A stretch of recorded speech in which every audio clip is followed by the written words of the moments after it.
trying to thwart this technology because of the concerns we have about how it could be misused, which I'm very sensitive to, I think in the end would be wrong.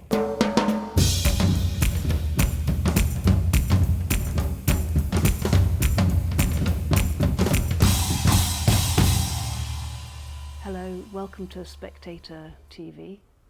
I'm Mary Wakefield, commissioning editor of the magazine, and we had a piece in this week's edition of the Spectator, a fascinating piece about the fact that technology will soon allow us to select for certain traits in our children.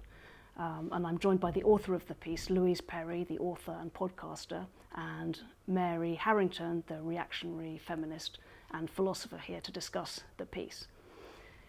Louise, this technology is already with us and available for parents to use, but we're not talking here about actually tinkering with DNA, are we? We're talking about polygenic screening. Could you tell us a little about the technology? Right, so it's not CRISPR, which some listeners will be familiar with, which is where, you actually go in and you change genes. CRISPR is fairly scary, certainly from my perspective as a would-be consumer, because you just don't know what you might end up doing to the genome as a whole, and it's very experimental at this stage. What we're talking about here is actually something quite a lot less scientifically not very dramatic, but socially potentially very dramatic, where you do IVF as standard. It's already the case that that embryos are screened through the IVF process, so the kind of basic screening for things like Down syndrome and some other traits which have been very easy to identify for a long time. What polygenic screening does is it allows you to screen for more things and for more complex things. So currently you can screen for things like risk of schizophrenia, height, intelligence. That's one of the most controversial ones. There's this whole list of things that you can screen for. Many of them straightforwardly are diseases, but there are also other things which aren't really related to disease, which are more sort of lifestyle-y. Yeah, and right, as the technology increases and becomes more sophisticated, there'll obviously be a market for selecting for traits that are more lifestyle-y, like intelligence and that sort of thing. So it is already possible for some companies say they can screen for this. Obviously, it is still a little bit experimental. Also, things like autism you can screen for to some extent, although people I've spoken about in the business say what you should just do if you're worried about autism is choose a female embryo. I mean, that's the other thing, that it allows you to choose the sex of your children. And yes, you can make the idea, you make a big batch of embryos, you screen them, you choose your sort of preference series, I suppose, and then you implant in that sequence depending on how many children you want to have. So it's not wildly different from the current IVF technology that's available. It just gives you greater knowledge about the traits that those embryos are likely to have as adults. Yes, and I suppose it will be a little different.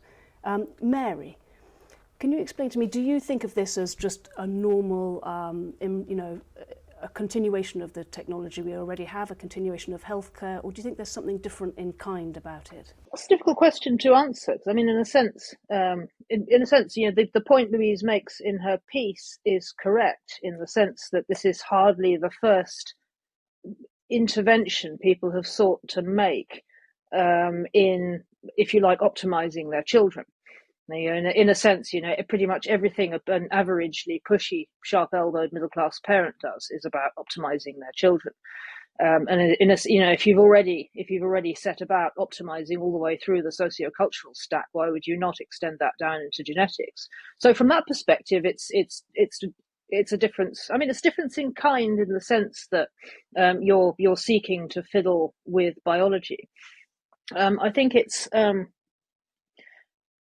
I remain unconvinced that it's it will ever be as impactful as all that. I'd be surprised if it caught on widely, for the simple reason that most people, given the choice, honestly, I think most women, given the choice between conceiving the old-fashioned way assuming they like their husband, is given the choice between conceiving the old-fashioned way and conceiving using a battery of medical professionals and some quite painful interventions, are going to choose the old-fashioned way because it's just much nicer. Yeah, why would and weighing a set of abstract sort of genetic engineering considerations against that, will probably sway some of the more rationalistic potential parents, potential mothers in particular.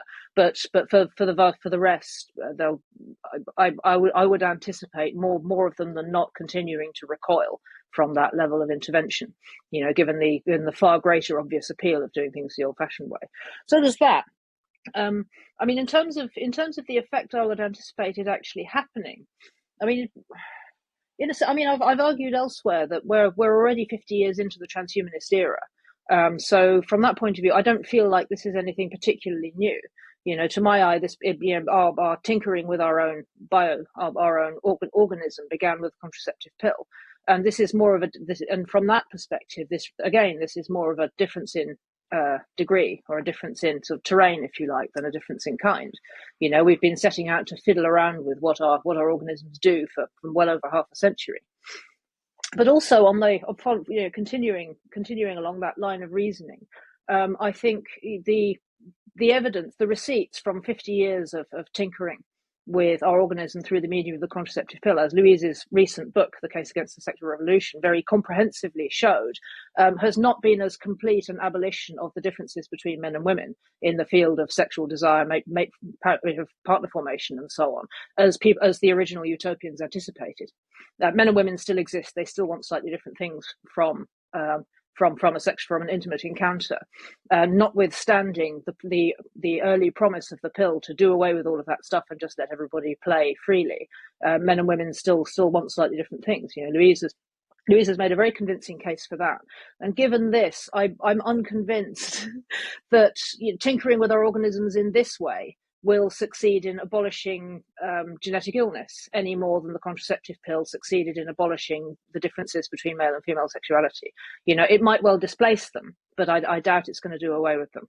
Yes, but at the same time, women do want different things, as Louise has explained, in her book, but they can't necessarily have them now because the technology is precluding that. Yeah, and I think one of the other sort of more speculative reflections I had about genetically engineering your children, to put it crudely, is that I wonder if what it would displace is not. I wonder if what it would change is less the prevalence of undesirable, to put it in the most brutal sense, undesirable, unfortunate genetic illnesses, or less than ideal traits in one's children. I wonder if what it would change is more the envelope of what's considered tolerable. If it might do more to constrain the envelope of what a parent is willing to love in their children, then it would actually change the range of variation in the babies that are born. Louise, do you worry about that? You mentioned that Down syndrome has effectively been, vanished in some countries, which is arguably good for the child. But it does, as Mary says, it narrows our limit of what we consider normal and acceptable. Yeah, the slippery slope is very slippery. And I think, I write a bit in the piece about my own sort of personal considerations on this front. I'm currently pregnant with our second baby. Yeah, congratulations. Conceived the normal way, thank you. But I would potentially consider this for future babies. And the really, really strong argument for doing so is the disease argument. And I don't just mean diseases like Down syndrome, which are they can be life shortening, but not dramatically. We're talking about that terror when you show up to the 12-week scan and you're thinking, goodness me, what are they going to find? Polygenic screening does remove that terror because you know exactly what traits the embryo has. It also removes the terror of things like, I don't know, childhood cancers. The list is so long of the horrible things that the lottery of DNA can throw up for your children. And I think that parents are. I agree with Mary's point that most people are not going to jump at the necessity of having to go through IVF in order to do this. I think that this will appeal not just to the rich, but also to, yes, the rationalistic, the very risk averse. I think there are enough of those people to make quite a thriving industry out of this new technology, right? But the slippery slope is slippery. But the point that I ended up reaching, and the way I concluded the piece, is that in some senses we already have an incredibly artificial way of living, right? In that we have incredibly sophisticated medical technology, which can do things like cure childhood cancers most of the time, that can keep people with cystic fibrosis alive. You know, we have this amazing technology which allows us to fight against nature every day. One of the problems with this down the line, unfortunately, it's not a problem that we're encountering yet, is that it does mean that people carrying all sorts of horrible genes for horrible diseases are able to survive and reproduce, which is wonderful at the individual level. What it means at the genetic level long term is that you end up having a very kind of genetically sick population. And basically there are two ways out of this. One, we return to historic levels of child mortality. About 40% of children dying before the age of 15 is like our species norm. I do not want to do that. The other option is to find some other way of treating these conditions at the genetic level. And this is one such way. I mean, CRISPR might also present another way in the future. And for me, that is the compelling reason to look kindly on this technology. But I am also very mindful that people are not just going to use it for those purposes. People are also going to try and create supermen out of their children. Yeah, Mary, what do you think of that? That we've got this crumbling genome. I found this the most difficult moral problem. I know what I would choose on a personal level, but the crumbling human genome, do I have a duty to shore that up? Is this like the sort of Spartan hillside for the 21st century? Well, two points on that. When I only have one child, I had her relatively late, as these things go.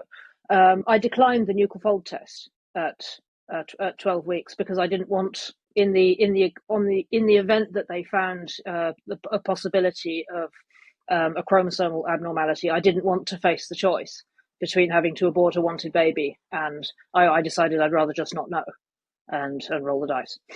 She's as you know. So that was my decision there. However, just recently, I was talking to a mum of a friend of one of my daughter's friends, who had a child with a man who carries a rare genetic disease, and he was already, his health was already affected by the disease when they were trying for a child. And I mean, she knows my work, and she knows I write a lot about bioethics and medical engineering and transhumanism and so on. She asked me point blank, in my shoes, what would you have done? She did IVF, and they did polygenic screening. And she said, in my shoes, what would you have done? And I thought about it and said very honestly, I think I'd probably have done the same as you. I think it's an impossible question to answer. Well, I dare say there are committed Roman Catholics who can give you a very straight answer on that. I'm not a Roman Catholic, so it's something which I'm less scaffolded in being able to wrestle with. And I have to be honest, I don't think I can give a confident answer. And in my friend's shoes, I probably would have done the same. However, I think Louise is right that people will try and tinker. I suppose the question, the concern for me is honestly less whether anybody is going to succeed in creating supermen, but I don't think it's possible to technologize our way out of our own nature. And I think the evidence to date from our efforts to do so suggests that if anything, it's counterproductive. When we try, it's just not possible to medically engineer ourselves into being something other than what we are.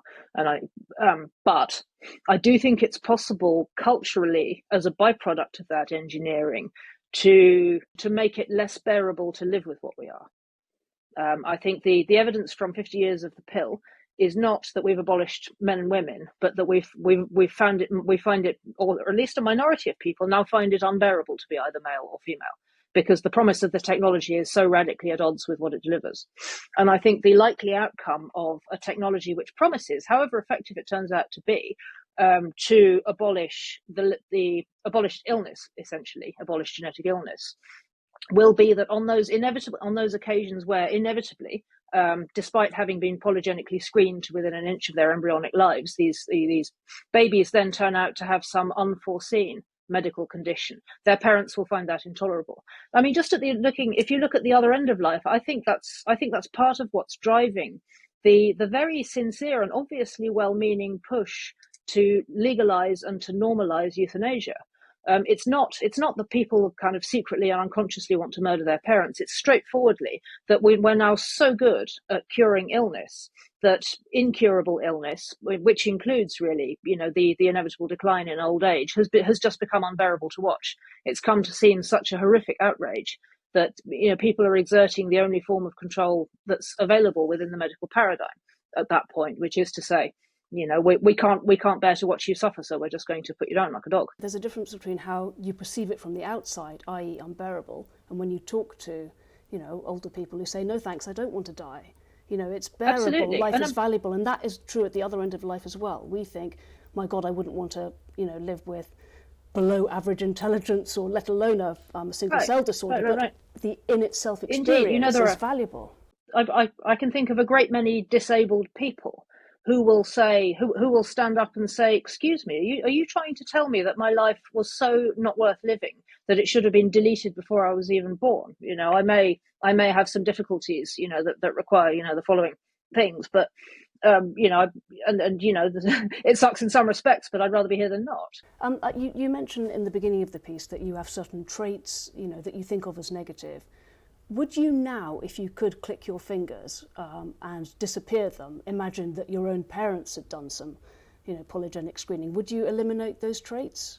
Well, the question is, would I not come into existence, as I am? No, would you just... Because that's kind of the only way. Kind of, but let's imagine you could do it through CRISPR or something like that, rather than just have those traits been net valuable to you, or would you have liked to be without them? No, I'd be happy to delete them, but I do take Mary's point though that everyone is in some sense, shall we say, genetically flawed, at least from someone's perspective. Everyone has some kind of trait which is considered undesirable, and moreover that we can become sick and disabled in manifold ways which have nothing to do with genetics. We could all be, run over by a truck and then left permanently disabled by that. So we have to find, this is part of life, we have to find a way of coping with that fact and loving and caring for people regardless of it. I'm not sure that means therefore, I think that the moral challenge, which we don't currently have, or which we will, I think, soon have when this becomes routinely available and more affordable, is to say, I could make sure that my child does not have this trait. I have that available to me. And I think it's very difficult as a parent to say, but I'm going to go ahead anyway and burden them with this trait. And again, I'm not necessarily talking about something like Downs, which people can live very happily with. I'm thinking of the really horrible things. Tay-Sachs disease is one example of a particularly horrible genetic disease, which arguably has been the subject of eugenic interventions, right? Because it's overrepresented among Ashkenazi Jews, and there's been efforts to basically pair up couples such that they're unlikely to have children with Tay-Sachs. That's a horrendous disease. And I just think that it's very unlikely. I think trying, not that we can, and not that Mary's proposing that we do either, but trying to thwart this technology because of the concerns we have about how it could be misused, which I'm very sensitive to, I think in the end would be wrong. I ended up concluding the piece deciding that actually this type of biotech I'm okay with. I'm not okay with a lot of other types of biotech, as I've written in Spectator before, but this one. And you think that even in terms of enhancing lifestyle traits? That's the difficult one because people will use it for that purpose. Yeah, they already are. Yeah, and in people practice, can select, of course. Males and females. And I know Mary doesn't think it'll be ubiquitous, but I honestly think, given fertility rates and the extent to which people are now doing kind of IVF and embryo screening, it's inevitable that we'll be choosing, especially at the people with a lot of money will and already are choosing. Yes. And one of the things that, say, Jonathan Anomaly, who's a philosopher who writes about this subject, one of the things that he warns against is the possibility of speciation, which is a fairly terrifying word, that you can have this kind of runaway effect with some elites using this technology and making their children so, extraordinarily tall, for instance. I mean, because people are going to routinely select for height in their sons, for instance. So one of the effects, I can't remember if I mentioned this in the piece, but one of the likely effects of people using this at scale would be to have much greater difference in average height between boys and girls, because people will select for height in their sons and not typically their daughters. And so you can really, it doesn't take that many generations of doing this sort of thing to start to see these effects in the wider population. And I find that scary and sinister. And maybe the Catholic position is right and God will punish us for this in one way or another. But in the here and now, I can't say no to the use of... You wouldn't select that trait? Not on the height thing. Well, I say now, when you're actually presented with a suite of embryos. And you have to tick exactly, one or the other. Exactly. But I think when it comes specifically to the preventing terrible diseases... Yeah, I think that's quite straightforward, isn't it? I can't reject this technology, no. Yeah. Mary, what do you think about lifestyle traits? Would you... Say you had everyone is presented with a kind of readout, would you not tick a few boxes and say, I'll have this embryo or that, or even in a CRISPR world, whether you'd select for a little gene editing? Wouldn't you think you'd be letting your child down? It's sort of hard to say, isn't it? Because I mean, it's also worth pointing out, it's also worth emphasising that gene coding and gene expression are two different things. And I think there's a common popular misunderstanding, and I'm not attributing this to you, Louise, to be clear, but in when people talk about these kinds of technologies, there's a common sort of popular misunderstanding of what genes do, which suggests that it's just sort of a programmable code that will reliably produce a specific result. And that's to the best of my understanding, and I've checked this with a couple of geneticists who understand it much better than I do, and proper scientists. I asked, as I understand it, what genetics do is more like offer a range of possibilities which will express differently depending on the circumstances. So, I mean, it's plausible in that context that you could select an embryo which has a greater likelihood of high intelligence. But if that child grew up in an environment where this was for some reason not a helpful attribute, it's possible that or for some unforeseen reason to do with the environment, it might well not be as pronounced as might have been expected from the coding. There are all sorts of ways that the gene expression and gene coding can produce unpredictable results. So I think it's all very, to imagine that we can select our children from a range of, a bit like picking an avatar in a computer game. I don't think it's ever going to work like that. And it's plausible that we might what we might see is a kind of displacement of the ways in which the scions of extremely rich parents can disappoint their parents, is displaced from academic achievement to gene expression. If you see what, so you send your son to rugby, expecting him to be captain of the football team and top of the class, and actually he turns out to be the moron at the back, who just spends all of his time getting into trouble. These things happen. And I think I imagine. Well, sorry, you can excise the way you excise the word moron from that. I'll probably get cancelled for that. Okay, yeah. But you understand what I'm saying, I think we may well end up, with people who sort of edit furiously for genes only to discover that actually that's not what they got after all. And I mean, who can say what consequence that would have for your relationship with your children? If you imagine you can control them even down to the level of genetic expression, that's even more nightmarish for the wayward son of the super rich than being sent off to rugby, when actually what you really want to do is become a fitness coach. Yeah.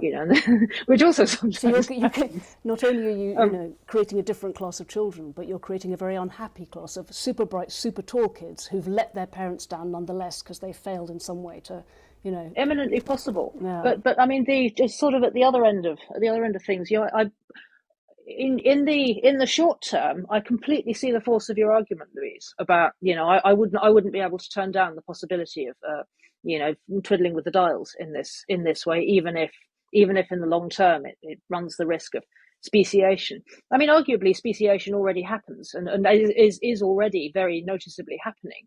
Meritocracy has unleashed several generations of assortative mating upon the world, such that I would say, cognitive stratification has already happened to quite a marked degree between socioeconomic classes, with potentially, accelerating and concatenating future consequences. I mean, that's possibly a separate rabbit hole. But I mean, this is, what we're talking, the speciation that we're talking about is already happening, even without the genetic component.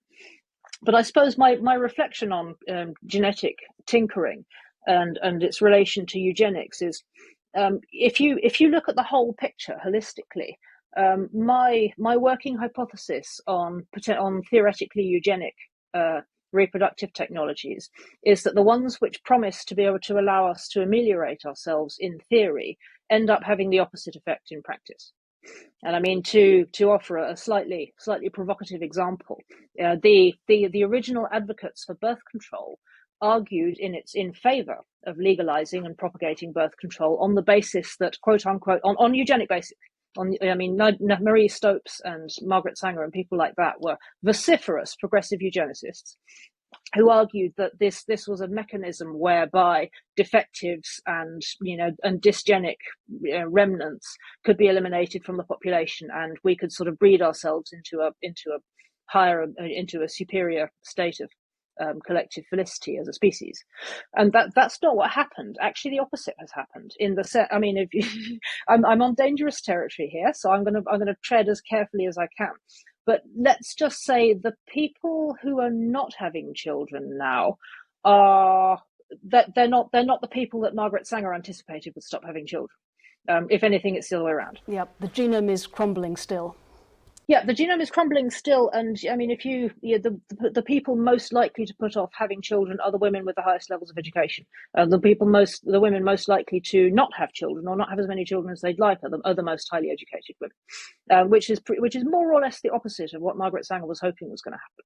So, I don't take a political stance on this, but this is really just to illustrate the fact that a technology which was eugenic in theory has turned out to be quite the really not that in practice.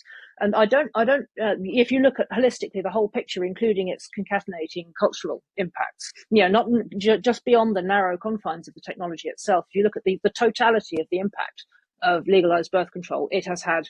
It has had the opposite of the effect that Margaret Sanger argued it would.